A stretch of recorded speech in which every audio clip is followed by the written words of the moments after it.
Hello and welcome to the start of a new series, Retro Rewind with Dave here on Late Night Games. We are today going to be playing Final Fantasy VI, or 3. Or I guess it depends on where you are, or how serious you are about gaming.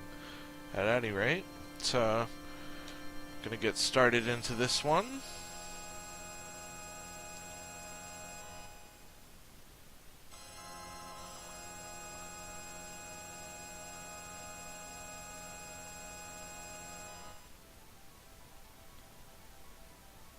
To tell you the truth, when Paul offered me the Retro Rewind, this was probably the first game I thought of.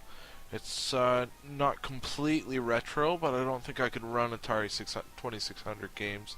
There are a few NES, Sega Mega Drive kind of games that I would play as well, but this was probably the first one that comes to mind because it's probably one of the best.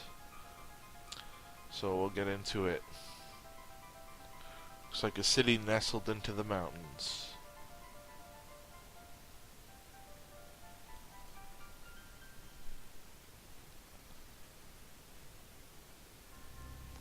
Long ago, the War of the Magi reduced the world to a scorched wasteland, and magic simply ceased to exist. Ooh. 1,000 years have passed. Iron, gunpowder, and steam engines have been rediscovered, and high technology reigns.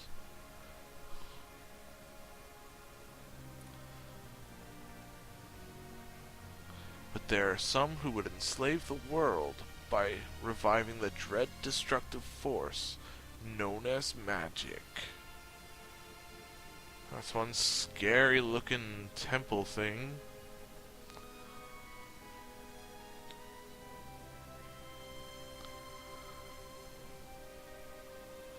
Can it be that those in power are on the verge of repeating a senseless and deadly mistake? Only time will tell, I guess. You can see sort of a jagged cliff type thing, and some cliffs in the background. Random tree root kind of sitting there.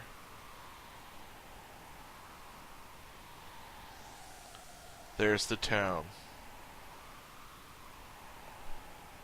It's not letting me skip the conversation. Hard to believe an Esper has been found intact there 1,000 years after the War of the Magi. I do say Magi, not Maggie. Think it's still alive? Probably, judging from the urgency of our orders.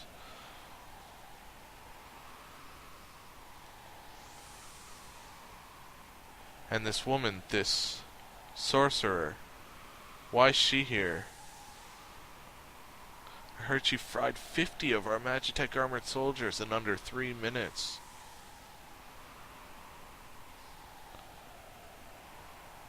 Not to worry, the slave crown on her head robs her of all conscious thought. She'll follow orders. Fair enough, she's got a crown on her head, some green hair. We'll approach from the east. Move out.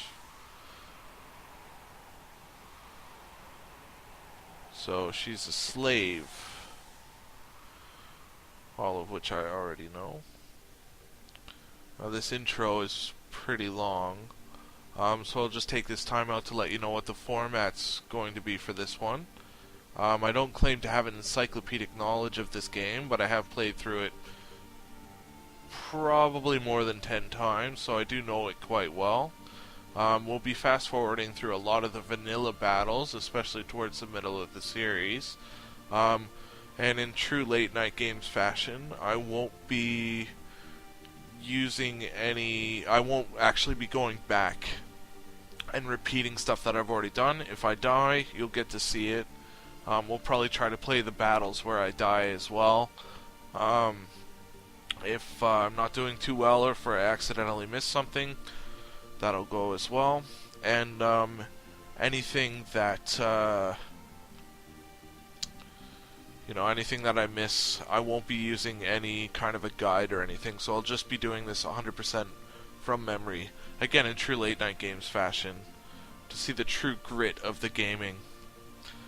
And we can just sit back and listen to one of the greatest songs. Honestly, this has been playing in my head all week, because I've been looking forward to listening to this and playing this game. The composer Nobu Uematsu, maybe we'll put spelling somewhere around there for you, put together the music for this game, and it's actually fantastic. If you get the chance to listen to it in full symphony version, it's even better.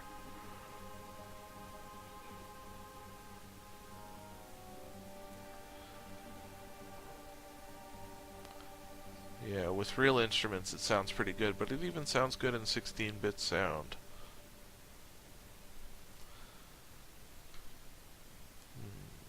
Approaching the city nestled in the mountains. Snow falling.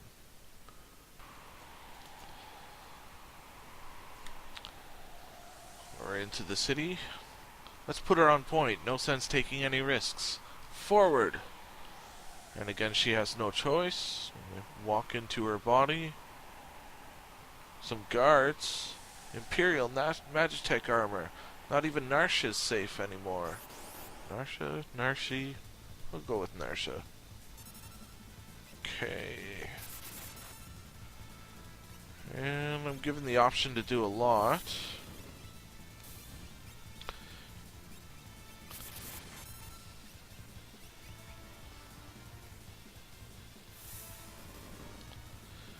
And that was the first battle.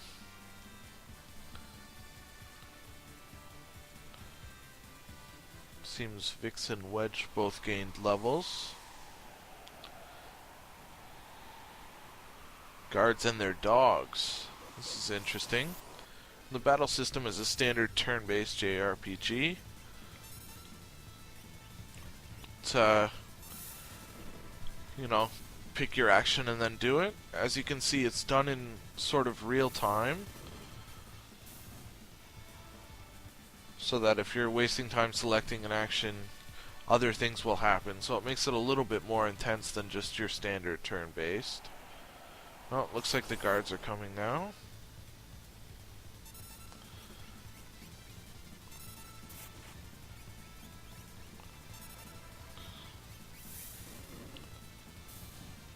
And just some standard attacks will take these guys out.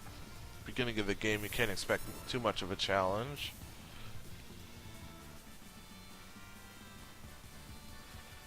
Got some XP and some GP, or some people like to call it GUP.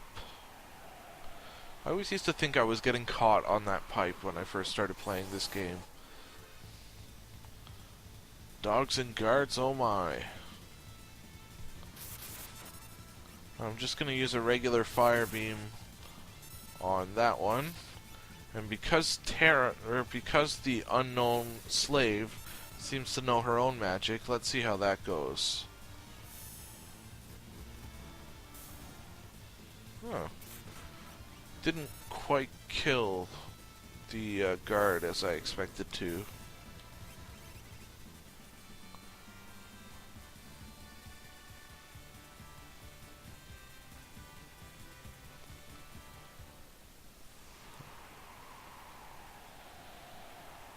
Well, seems I've gotten through the town. I found something here, and I'm searching for it. We must defend the mines. Some more difficult enemies. Wedge is a little bit hurt, so I'm just gonna get him to heal himself. Well, I hopefully kill two of these Vomammoths. Hoodoo!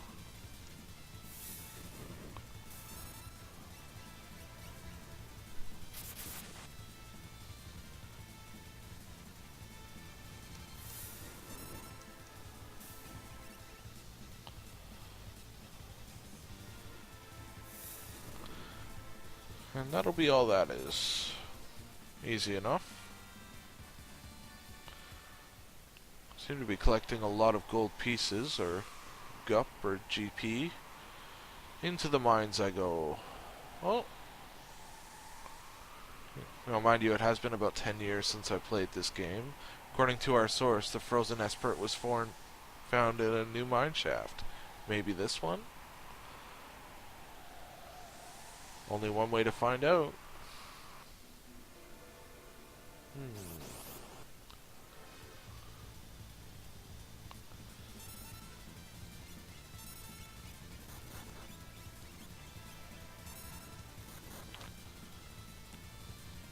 Just do a little bit of fire. Hopefully kill them all. No problem for the nameless slave. I'm sure most of you watching will have already played through this game or know quite a bit about it. I hope you're finding it as entertaining as I'm finding it. Just gonna make a save. I hope you're enjoying watching as much as I am playing. That's what I was trying to say. Sorry, I have a bit of a one-track mind sometimes. I don't know. Oh. I'll handle this. Stand back. Must have played football or something before. Smashes through it like nothing. Oh, it's a guard. We won't hand over the Esper. Welk. Get them. Welk. Will Wheaton. Welk. Hold it. Think back to our briefing. What about it? Do you recall hearing about a monster that eats lightning? And stores the energy in its shell. Right, so whatever you do, don't attack the shell. Alright already. Interesting. Well, I guess the magic suits are a little bit like... Yeah, I guess you could call the magic suits a little bit like electricity, so I guess the shell could absorb anything it throws at them.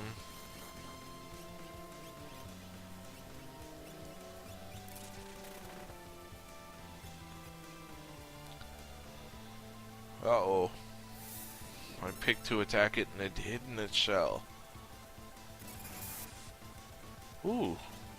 He totally killed that guy.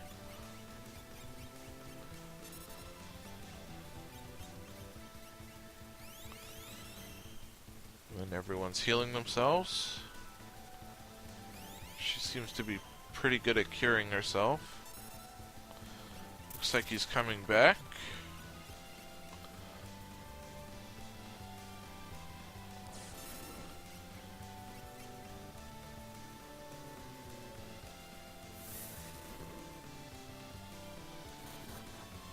Oh, he punched me. And now he's hiding. So this time I'll just wait for him. And I'm going to see how Terra's fire does against him.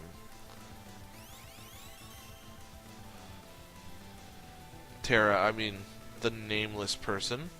Sorry. Got ahead of myself there.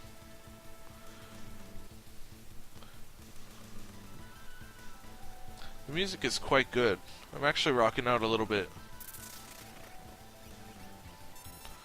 It's like a proper epic metal song from the 80s. Just imagine someone with long hair singing.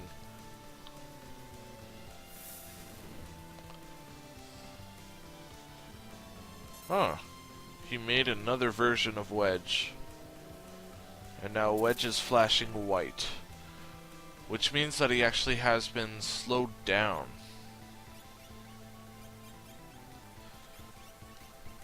I didn't notice how much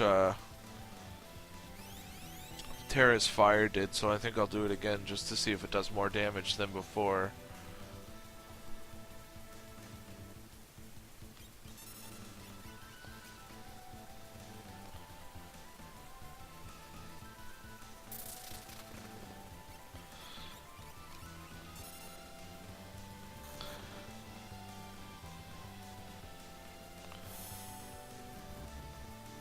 Doesn't do very much, but it was enough to kill him. That giant snail is no more. Spiky snail disappearing into a blaze of its own fire. And all I got for that was a potion. Just doesn't seem fair.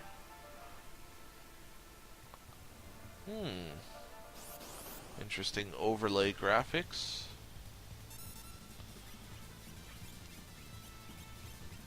This is the last time Terra can probably use this spell. I mean, question, can probably use this spell.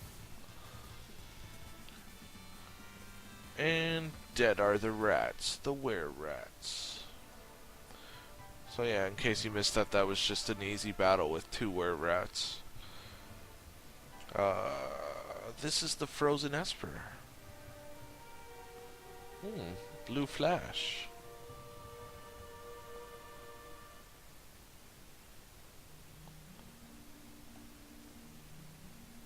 He stood up with 0 HP. Hey, what's the matter? Do you know something we don't? Cling, cling. Seems she walked right up to it. The frozen creature began emitting an eerie light.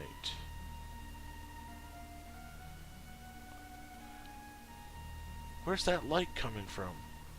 Wow! Hey! Wedge, where are you? What's happening? And they're both gone. And the girl seems to be saying a lot of dots.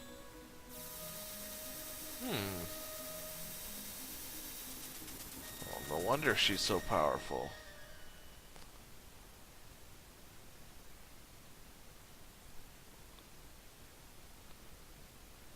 She's woken up in bed. There's an interesting looking clock there.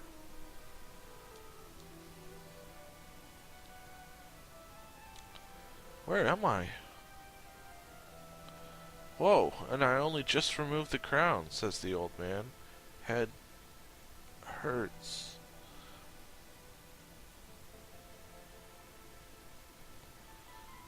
Got it out of an invisible cupboard? Easy, this is a slave crown. The others had complete control over you while you were wearing it.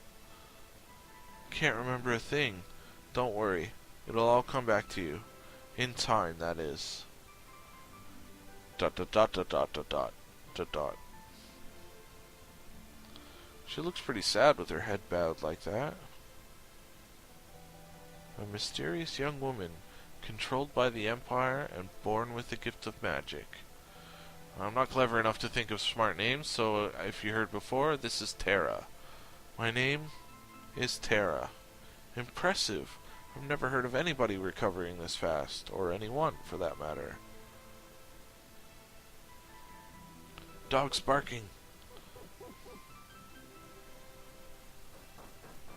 Open up. Give us back the girl in the Empire's Magitech armor. Open this door. We want that girl. She's an officer of the Empire. It's getting tedious reading all this. Empire? Magitech armor? Look, I have to get you out of here. I don't have time to explain. Over here. Yes, I don't follow directions easily sometimes. Open this door. We want that girl. She's an officer of the Empire. This clock looks interesting. Oh, that might be useful. Alright.